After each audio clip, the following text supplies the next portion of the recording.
You are now listening to the Purpose Addicts podcast. You got to be willing to be vulnerable. You have to have the ability to self-assess, and not everybody has the ability to self-assess. You don't necessarily have to like school to be successful in school. You just have to know how to play the game and finesse it a bit and get through it. Welcome to the Purpose Addicts podcast. This is a short yet powerful conversation designed to help you do 3 things that can ultimately change the trajectory of your life. 1, discover your purpose. 2, walk in your purpose. And 3, ultimately fulfill your purpose.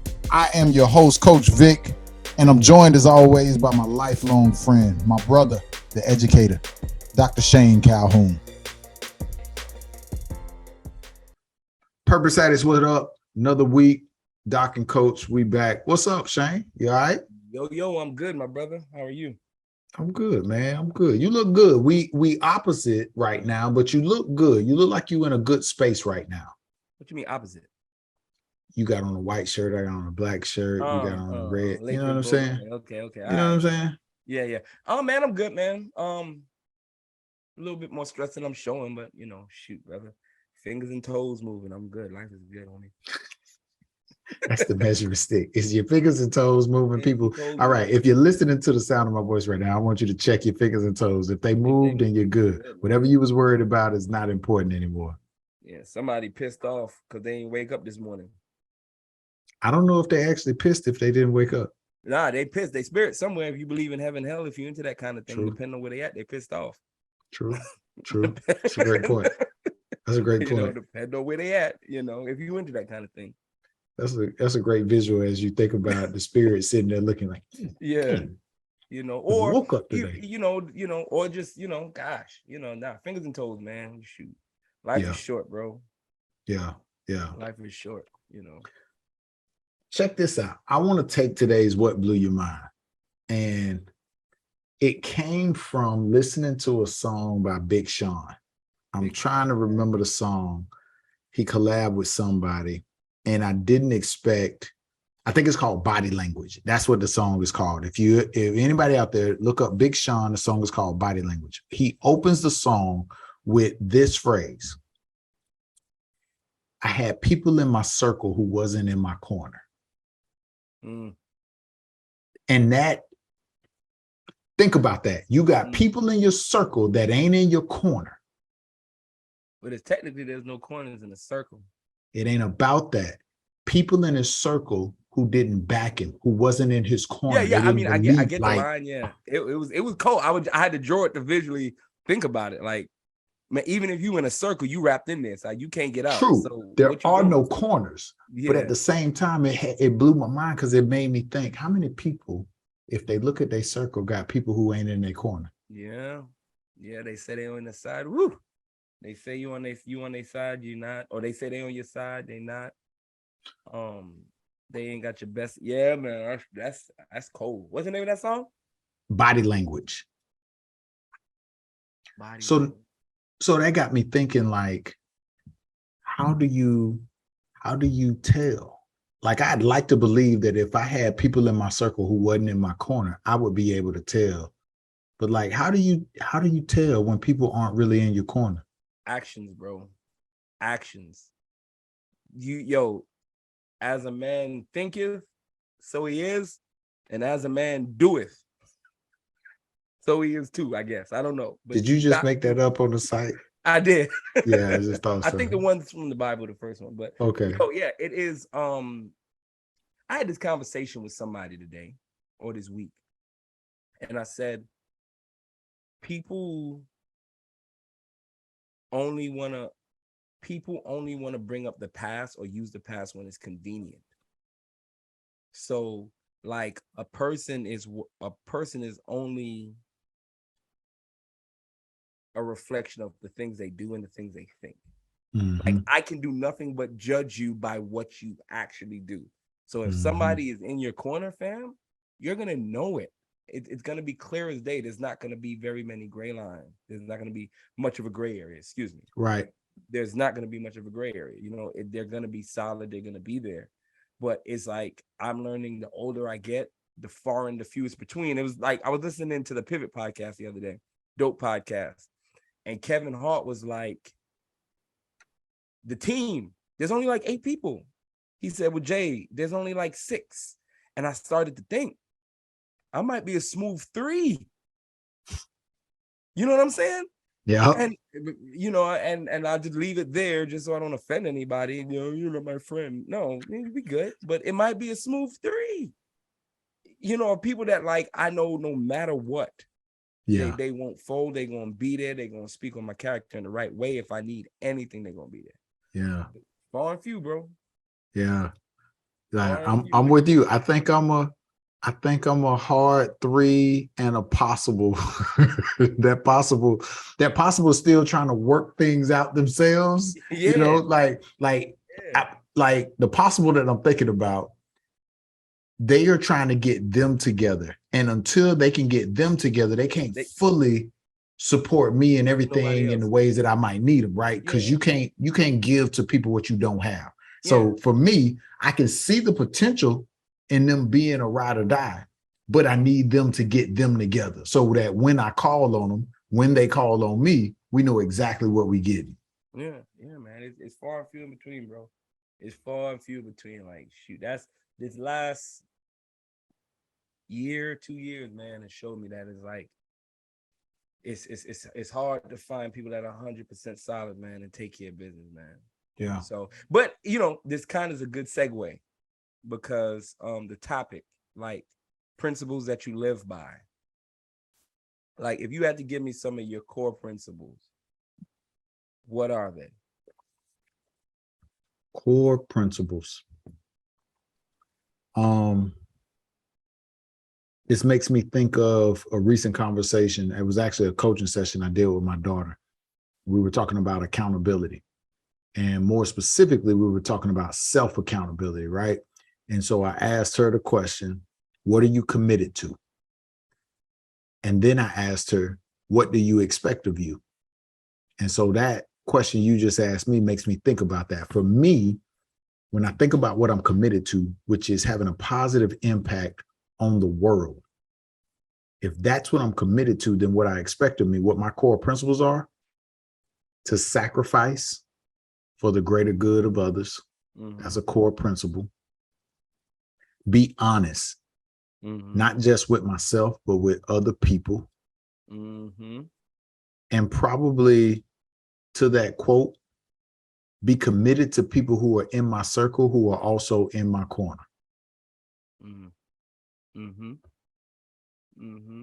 In addition to that, work ethic, I think, you know, a core principle of mine, anything I've ever gotten and earned, I had to work, and I had to work extremely hard. I had to probably work harder than anybody else to get for whatever reason.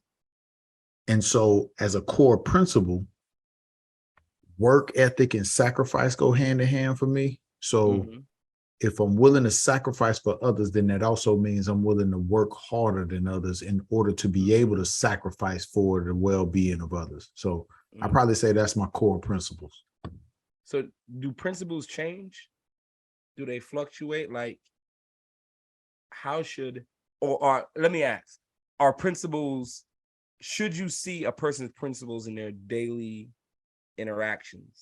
Absolutely. Absolutely. Because you talked about, you know, how can you tell who's in your corner when they're in your circle, right? This is where actions show up. Based on what you're committed to is what you're going to expect of you and probably expect of others. So to your original question of do principles change? I don't think core principles change. I think you add core principles as you gain experiences and evolve over time. Wow. This is so dope because I promise you, friends, Purpose Addicts, we had not talked about this at all. And this has been something that's been in my brain. We haven't recorded in probably 2-3 weeks, but this has been on my brain. So I kid you not, and this is going to take us a whole different direction. These are the 4 ones that I wrote down. Be true to yourself. That's number 1. Treat others fairly, even if it's not reciprocated. Mm-hmm. Be honest, especially with yourself. And number 4, work your ass off.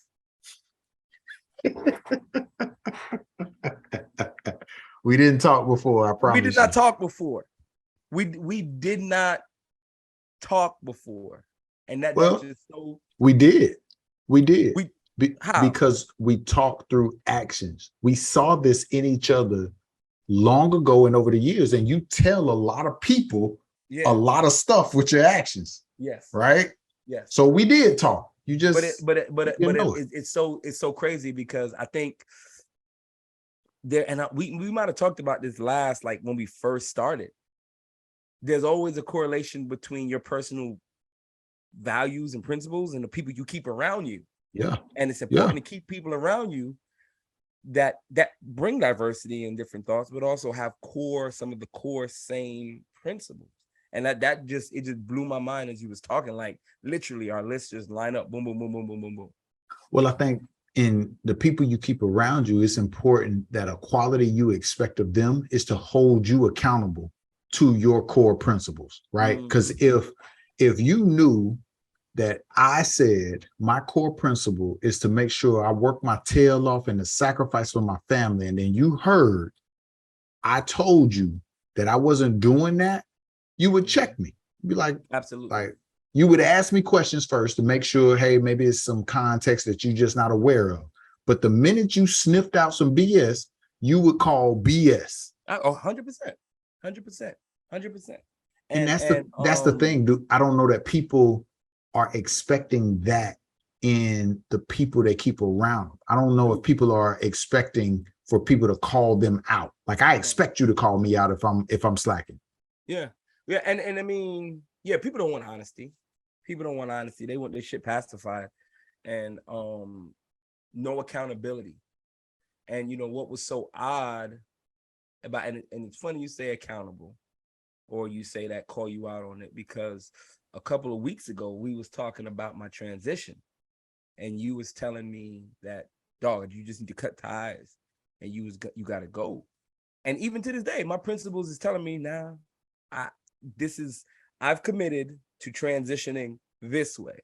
Mm-hmm. And no matter how hard they fumble it, no matter how the mistake they make, I'm gonna stick to what I believe in, and doing it. And it's like, along with that conviction and having people around you that's gonna call you when you're not, you have to hold yourself accountable. And even when somebody doesn't see it and don't agree with it, you have to live by what you believe in every day of the week. You got to know who you are and what you believe. You got to know what you committed to and what you expect of you, because it's going to get challenged. I think that's the part that catches people off guard. They don't realize or accept the fact that people and life is going to challenge everything that you say you're committed to, everything that you say you expect of you. You got to know that for yourself, because that's the filter that you funnel all of that through to then determine what your actions are going to be. Right. And if you don't have the right mindset, if you're not committed to the right things, if you don't expect anything of yourself, it's easy to jump on the bandwagon of whatever's blowing in the wind. And there's a lot of people doing that. They have no core principles. They're a man without a country. Yeah. 100%. You can't be a man without a country. You got to belong to a country. You got to belong to a piece of land. And I'm not just talking physically, people. You got to belong to something and have strong ties to something, because that anchors you when the wind and the waves try to move you, because they're going to try. That's it. That's it right there. That's it right every there. time. Every time. My next chain, I'm either going to get a lion or an anchor. Maybe both. A lion or anchor. The anchor makes sense. Why the lion?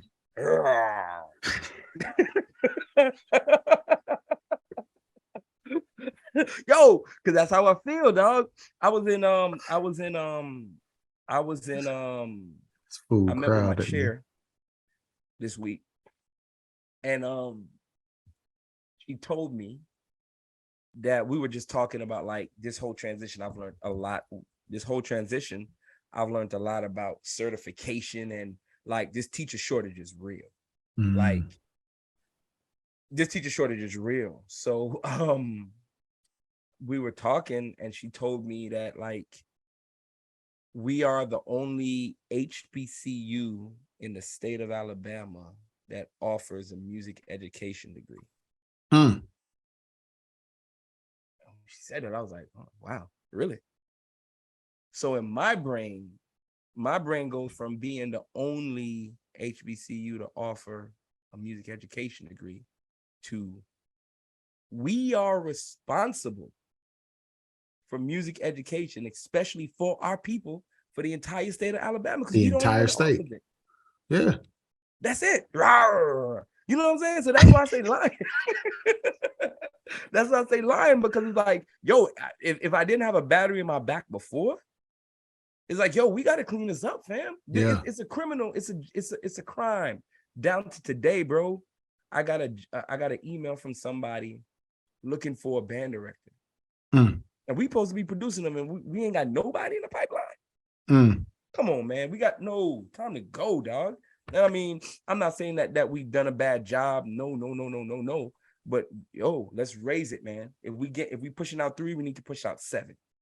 Are you the only professor who teaches that there, or are there multiple No. professors? And actually, no. I'm not. We do have a music ed coordinator.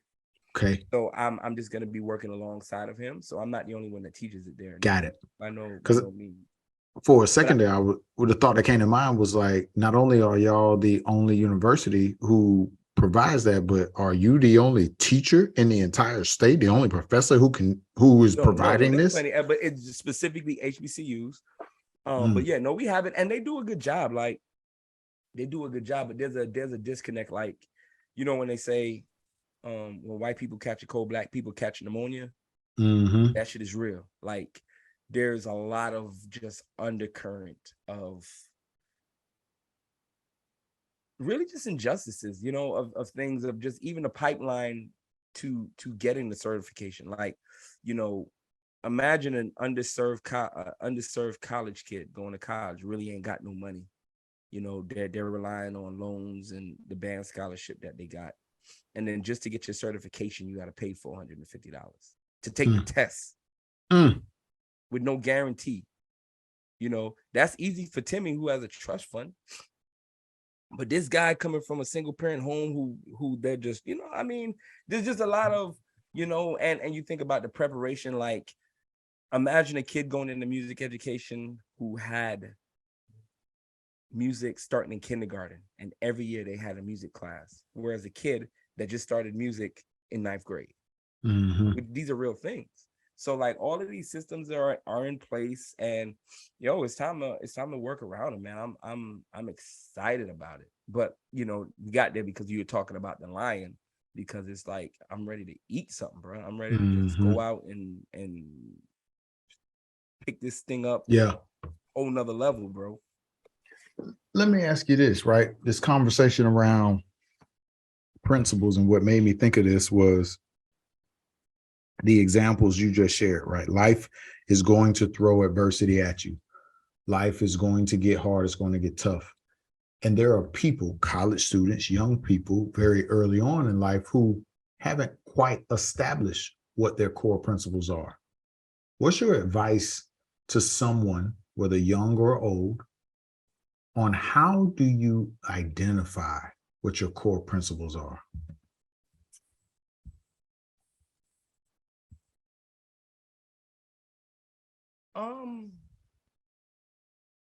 Where should they look? Where to start? I think start with accountability. Sounds weird as I say it, but like, I think accountability, you know how they say love covers a lot of offenses or something like that? Have you ever heard that? Like, accountability really takes care of a lot of things. Like, if you're willing to accept responsibility for what you did and also what you didn't do, it helps you to align your core principles and understand who you are as a person. And then the second thing I would be, and this kind of goes along with accountability, is a lot of self-evaluation. Just a lot of self-evaluation, and just studying yourself and how you react to situations. Like, thinking about, okay, this situation happened. How did it go? Where was my mind? What did I do? What were some of the things I could have did better? It's kind of a tough question. What about you? I think about putting it in simplest terms because I can easily see somebody trying to overthink this. Imagine a kid, 6, 7, 8 years old, walked up to you and asked you, what kind of person should I be? I think your answer to that kid is your core values. My answer to that kid would be, what kind of person do you want to be? Right. And we had this conversation, but let's say, okay, so y'all have that convo, but the kid is still like, so what kind of person should I be? Give me some character traits. I appreciate that convo. Give me some character traits. So now you're at that part. Whatever advice, whatever character traits you would identify, I think are your core values as an individual. So for anybody who's wondering, I don't know what my core principles are, I would encourage you to sit down and answer that question as if you're talking to a child. What kind of person should I be? And the answers that you write down, I promise you, you'll realize show up in your actions and in your mindset and in who you are at your core. Gotcha. Yeah. I think that's the easiest way to figure it out. The problem is that I think we need to encourage more people to come up with that and share that with their circle. I don't know that enough people have conversations like this. Like you and I'm realizing more and more as I talk with people about their friendships that the way we interact is not the norm. The things we talk about is not the norm. It isn't. And it isn't just for a podcast. Like this is how we are even outside of the podcast, outside of episodes. And I don't want to use the term rare because I don't have enough direct experiences with other people in their relationships. But in the people I've talked to about how them and their friends interact and hold each other accountable, I don't hear a lot of this. You don't hear it. Yeah, that's true. Yeah, I just don't hear it. So I appreciate you. It's a great opportunity to say, man, I appreciate the kind of conversations we have. You know, that inner lion in you also is in me. Mm-hmm. Right? Rawr.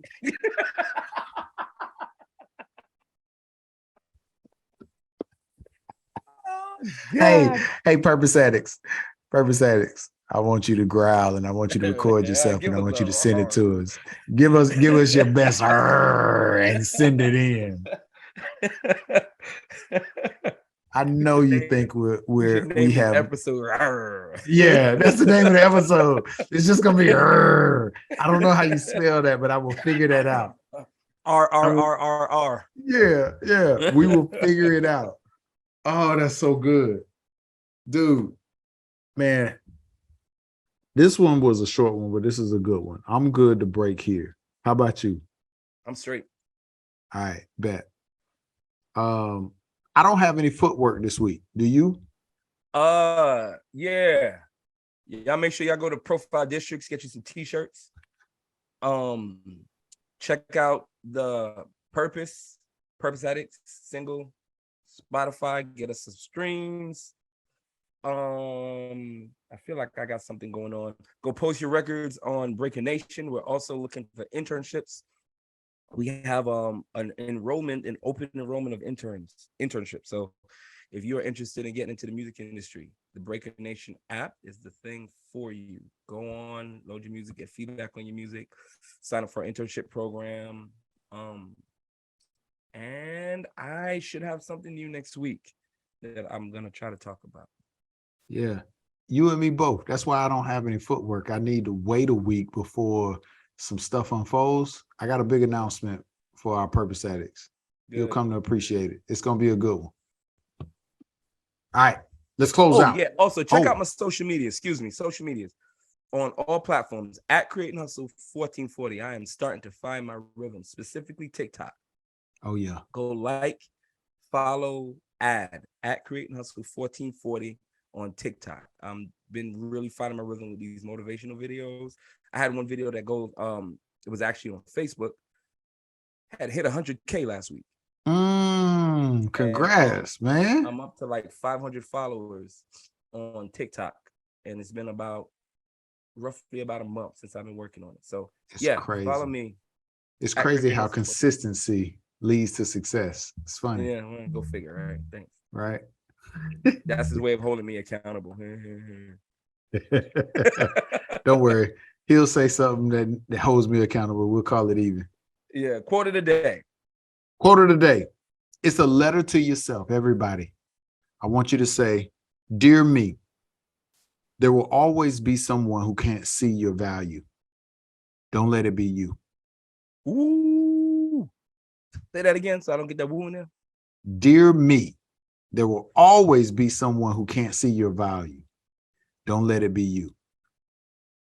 There's a lot of us, right, who, for whatever reason, can't see our own value. It shows up in how we run our business. It shows up in what we quote people based on the value we bring to the table. It shows up in how we show up and show out every day, or lack thereof.